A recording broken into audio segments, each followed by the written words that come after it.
It's been a great partnership with Sports Friends, and it's been over a decade of partnership, and we've done it in many different ways. We've sponsored kids to go to camp, but then we've probably sent literally hundreds of people to either do work there at the camp or to be at a camp and be a part of that experience as well. Our relationship has allowed us to have hands-on interaction with the work of God in another country. The camps to me have always been a culmination of a year-long's worth of work that they do with their coaches in the towns, but they also involve the church. So they look to involve and to start churches in these towns and cities where these kids come from.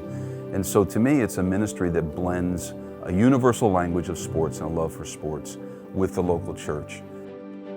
They're creating a ministry model that provides long-term sustainability in the cities and in the towns and in the country that they're in. We live in an ever-changing world, and we don't always know that countries will be open to foreign missions.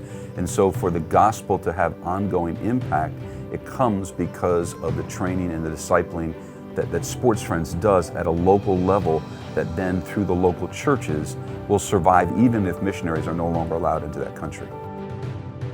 One of the joys for me personally has been getting to know Sports Friends leaders, nationals from around the world. As I listen to their carrying out of the Good Commission in their countries that they represent, some of them into situations that to me are unthinkable.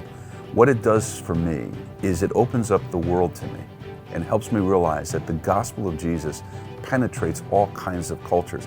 If I hadn't been in their countries, if I hadn't seen the conditions, I'm not sure that I would ever get a broader picture of the Big C Church and the work of the kingdom that's going on around the world, and that would be a mistake. And so when our folks want to go on those trips, what I know they'll get when they come back is a broader view of the kingdom and a broader view of what Christians around the world have to endure for the sake of the gospel. If you want your congregation to get excited about what you're doing, then go yourself. Senior pastors are great to send out their people, but when you and your wife go, it says a whole nother level of involvement to your congregation. And so beyond what I think it has done to help get our congregation excited, for Susie and I, it has just created a huge heart for the country of Ethiopia and the people of Ethiopia.